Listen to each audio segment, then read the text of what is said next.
Hello दोस्तों, स्वागत है आप सभी का फिर एक बार बायोग्राफी में। आज हम एक ऐसे इंसान के बायोग्राफी के बारे में बात करेंगे जिसके ऊपर दुनिया के सबसे बड़े लोकतंत्र वाले देश भारत की जिम्मेवारी थी। आज हम स्वतंत्र भारत के पहले प्रधानमंत्री श्री जवाहरलाल नेहरू की जीवनी आपके साथ साझा करेंगे। तो चलिए शुरू करते हैं। जवाहरलाल नेहरू की बायोग्राफी। जवाहरलाल नेहरू का जन्म 14 नवंबर 1889 को ब्रिटिश भारत में इलाहाबाद में हुआ था, जिसको आज हम प्रयागराज के नाम से जानते हैं। उनके पिताजी मोतीलाल नेहरू एक बैरिस्टर थे जो कि कश्मीरी पंडित थे। मोतीलाल नेहरू स्वतंत्रता संग्राम के दौरान भारतीय राष्ट्रीय कांग्रेस के 2 बार अध्यक्ष चुने गए। उनकी माता का नाम स्वरूप रानी थुस्सू, जो लाहौर में बसे एक सुपरिचित कश्मीरी ब्राह्मण परिवार से थी। स्वरूप रानी मोतीलाल जी की दूसरी पत्नी थी। वह पहली पत्नी का प्रसव के दौरान निधन हो गया था। जवाहरलाल नेहरू 3 बच्चों में सबसे बड़े थे और उनकी 2 बहनें थी। जवाहरलाल नेहरू ने दुनिया के कुछ बेहतरीन स्कूलों और विश्वविद्यालयों से शिक्षा ग्रहण की।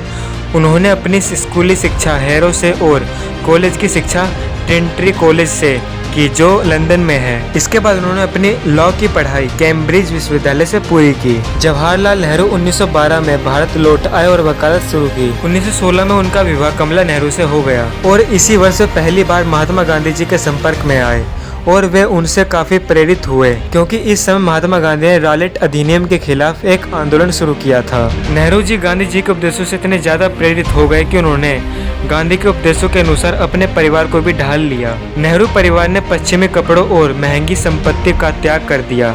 वे अब खादी कुर्ता और गांधी टोपी पहनने लगे। 1920 में उन्होंने उत्तर प्रदेश के प्रतापगढ़ जिले में पहले किसान आंदोलन का आयोजन किया। 1920 और 1922 के बीच उन्हें असहयोग आंदोलन के लिए 2 बार जेल भी जाना पड़ा। कुछ दिनों बाद उन्हें रिहा भी कर दिया गया। नेहरू जी ने 1924 में 2 वर्ष के लिए इलाहाबाद में नगर निगम के अध्यक्ष के रूप में और शहर के मुख्य कार्यकारी अध्यक्ष के रूप में कार्य किया। 1926 में उन्होंने ब्रिटिश सरकार की तरफ से कम सहयोग के कारण त्यागपत्र भी दे दिया। 1926 से 28 तक नेहरू ने अखिल भारतीय कांग्रेस समिति के महासचिव के रूप में सेवा की। दिसंबर 1929 में कांग्रेस के लाहौर अधिवेशन में नेहरू जी को कांग्रेस के अध्यक्ष के रूप में चुना गया। 26 जनवरी 1930 को जवाहरलाल नेहरू ने स्वतंत्र भारत का झंडा फहराया। सन 1942 में नेहरू जी को भारत छोड़ो आंदोलन के दौरान गिरफ्तार भी किया गया और 1945 में रिहा किया गया। इस बीच उन्होंने कई किताबें लिखी। 1947 में भारत और पाकिस्तान की आज़ादी के समय उन्होंने ब्रिटिश सरकार के साथ हुई बातचीत के दौरान महत्वपूर्ण भूमिका निभाई। सन 1947 में प्रधानमंत्री पद के लिए कांग्रेस में मतदान हुआ।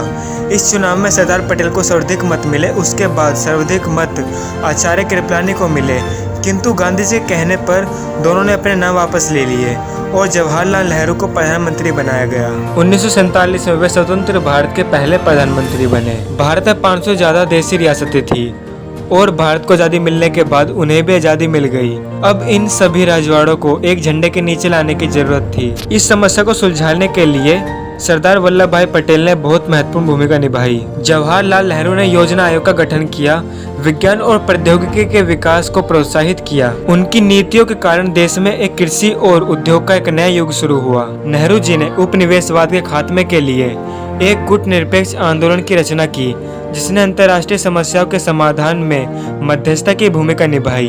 उन्हें वर्ष 1955 में भारत रत्न से सम्मानित किया गया। इस समय भारत के पाकिस्तान और चीन से संबंध अच्छे नहीं थे। पाकिस्तान के साथ एक समझौते तक पहुंचने में कश्मीर मुद्दा और चीन के साथ मित्रता से सीमा विवाद रास्ते के पत्थर साबित हुए। नेहरू ने चीन की तरफ मित्रता का हाथ भी बढ़ाया, लेकिन 1962 में चीन ने भारत को धोखा दिया और भारत पर आक्रमण कर दिया। नेहरू जी के लिए एक बहुत बड़ा झटका था और शायद इसी वजह से उनकी मृत्यु भी हो गई। 27 मई 1964 में उनकी मृत्यु हार्ट अटैक के कारण हो गई। दोस्तों, अपना फीडबैक शेयर करें, वीडियो को लाइक करें, चैनल को सब्सक्राइब करें। मिलता है नेक्स्ट वीडियो में।